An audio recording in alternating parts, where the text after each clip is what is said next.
Hello everyone, I hope you're doing well.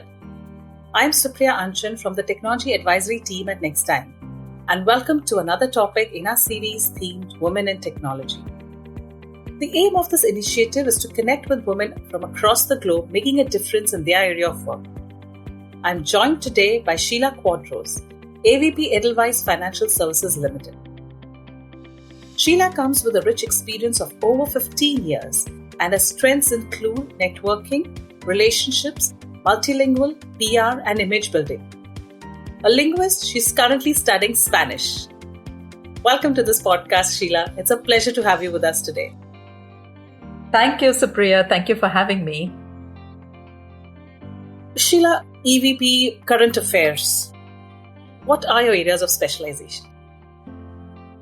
Yes, Supriya, AVP Current Affairs. So, having been a flight attendant for 15 years and now moved into the corporate affairs space, I would say that my specialization has been and is people. People are always the most important resource given any setting, and the reasons being that they are dynamic, evolving, and working across cultures and mindsets, etc., has always been my superpower. From being someone from the aviation industry directly to corporate, how was this switch? Was this gradual, something that you planned, something that was on your radar? Or how did this happen? Well, interesting story there. So, we're always victims of circumstance, right? And couple of years ago, I was victim to one such circumstance which propelled me in a totally different direction. It was like a 360-degree change. So, having had only one passion, which is flying, and, travel running through my veins all of my younger life, that's what I was, that's something that I truly loved. But of course, there was something that happened which kind of, pulled me out of it. And looking back now, I would say, it was probably God's way of wanting me to go in a different direction, to touch more people's lives, or, just to be in a whole different space. And probably that's why, I came across that circumstance. But having said that, it was a total change.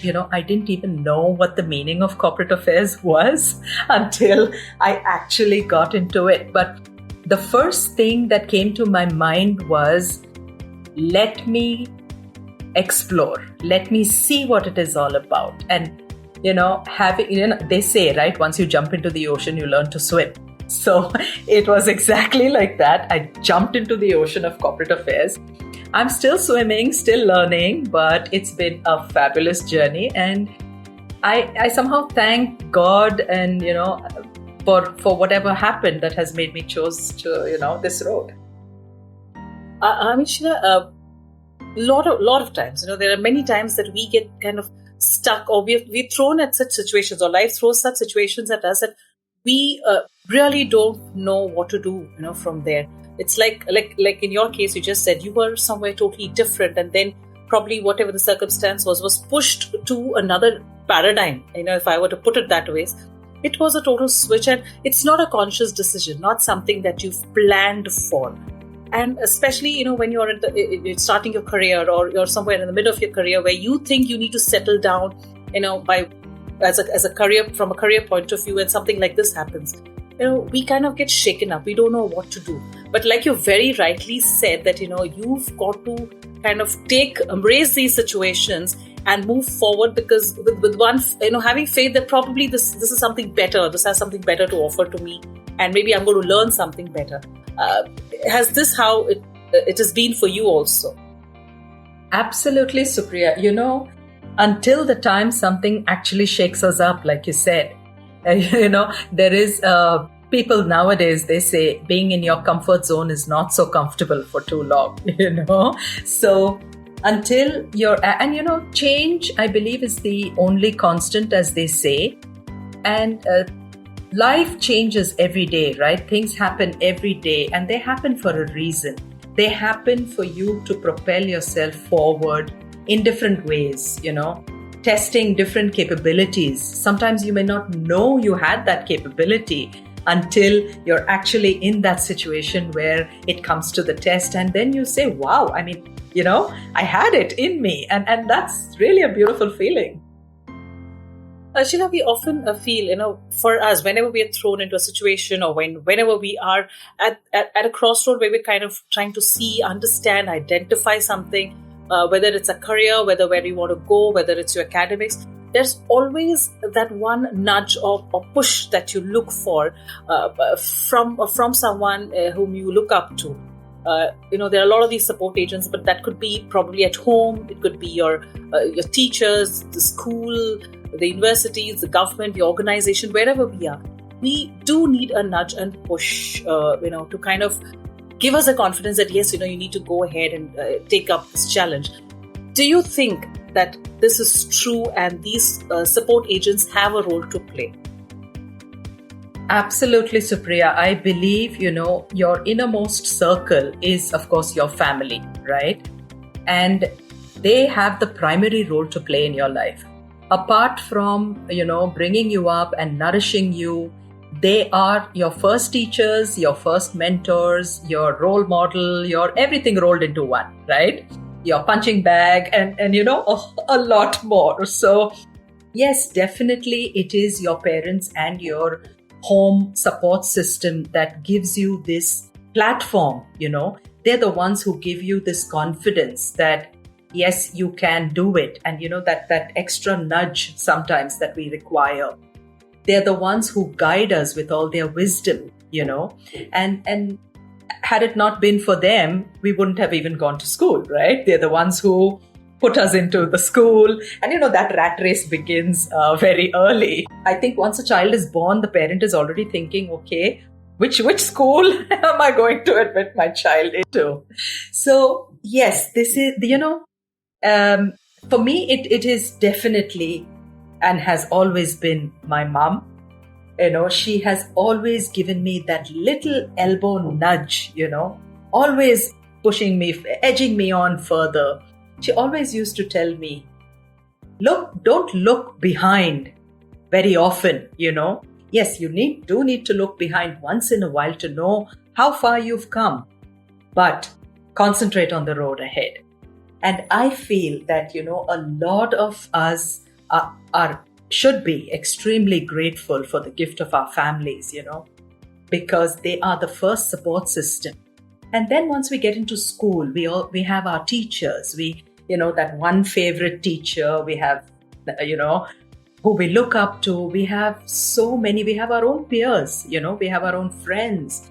And there's so much that we get exposed to. We learn, Schools have these career guidance programs, etc.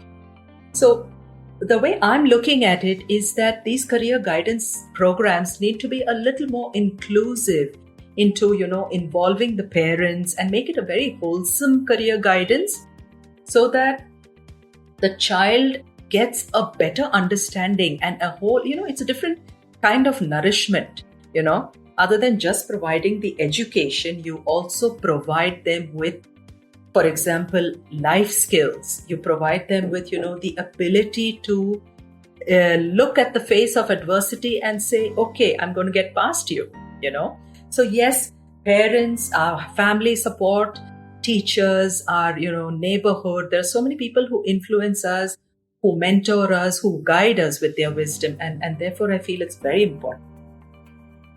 Oh, absolutely. Sheila, when you spoke, it kind of took you back, took me back to my days in school when I remember that one particular teacher. And I remember my mom pushing me, saying that, it's okay, don't be scared. You can stand and do that debate, and you can stand and do the speech and oratory assignments that we used to have. And then, I really thought that my mom is kind of, holding it against me and wants me to be embarrassed in front of the whole crowd. But today when I sit back and I see, had she not done that comfort or inhibitions that I would rather have with me are kind of reduced to a larger extent. So yes, the dependency and the support that we have of our families is actually a privilege that we all need to cherish. When we move on and join an organization, Sheila, we are connected with a lot of people who though we do not know at a personal level when we start off. But again, in the organization, we kind of look for a mentor or someone who's going to guide us, saying, okay, being a woman, probably this is something you can go ahead, take that up and take up the challenge and all. Did you find someone like that? Did you think that, this really helped you push forward in your career? Absolutely, Supriya.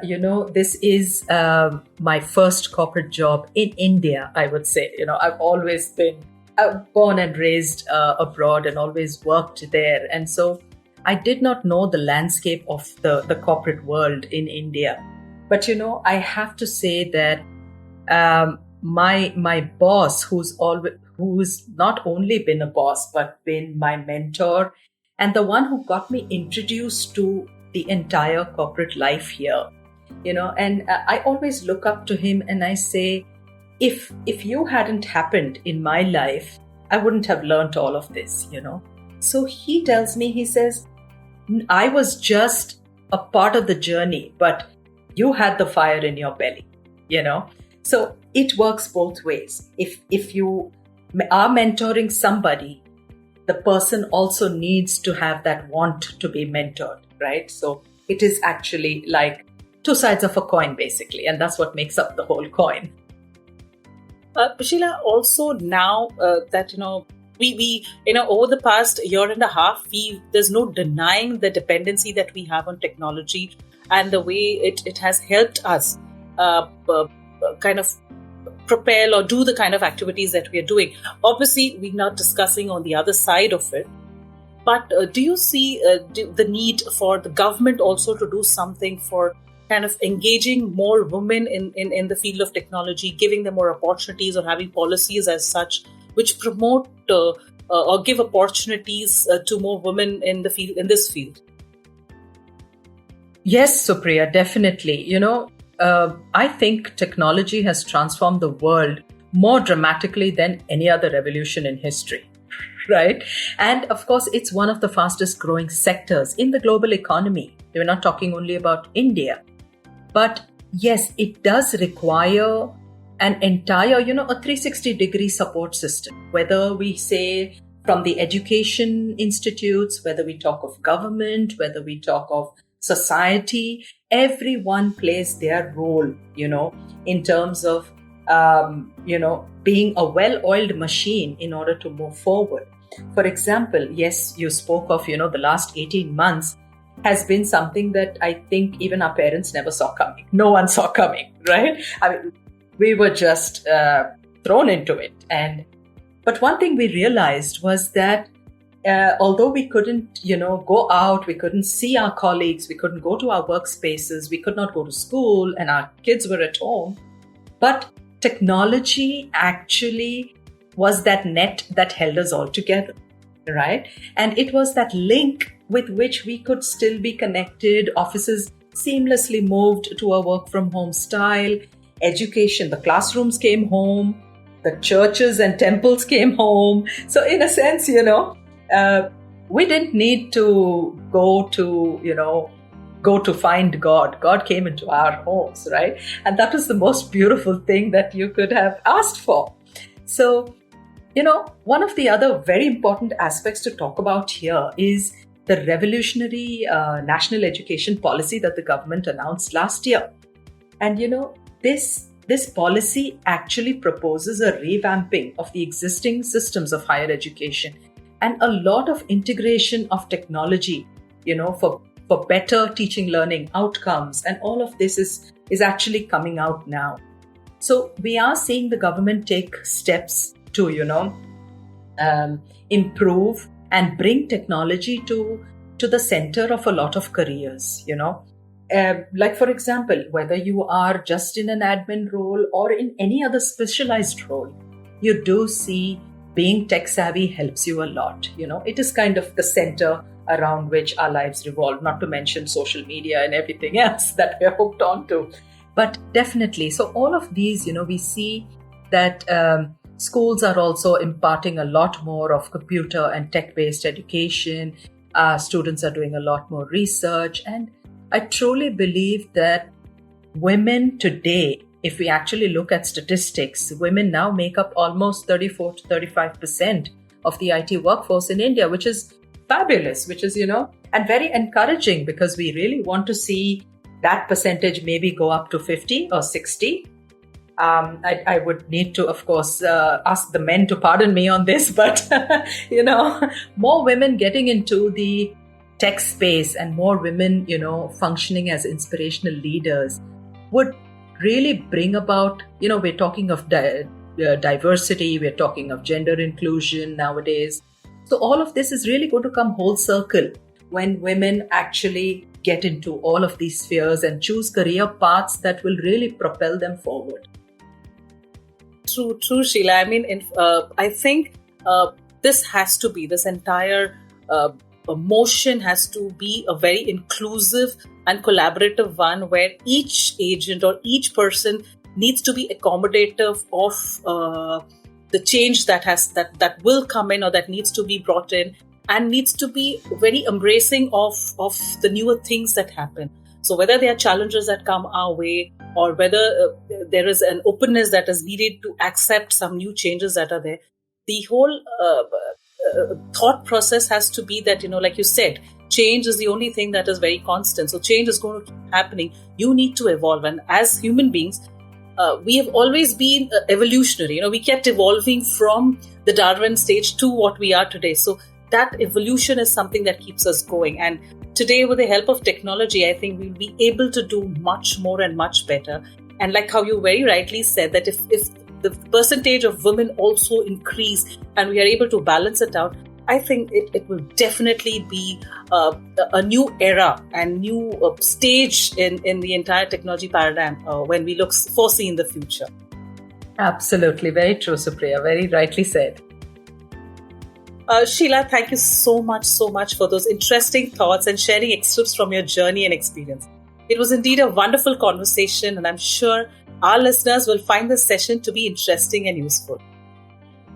Thank you so much, Supriya. Thanks a lot for having me. And, to everyone who is listening in, I just want to say that it all starts with a dream, right? So dream big, and once, build yourself a plan. Once you have that dream, you build a plan around it, and definitely the sky is not the limit. There is no stopping you. And I would say to everyone who's listening, just, the only way to go is forward. Thanks, Sheila. And on that fantastic thought, stay tuned to all our listeners for another interesting conversation coming up in this series. Until then, stay safe and stay inspired. Thank you.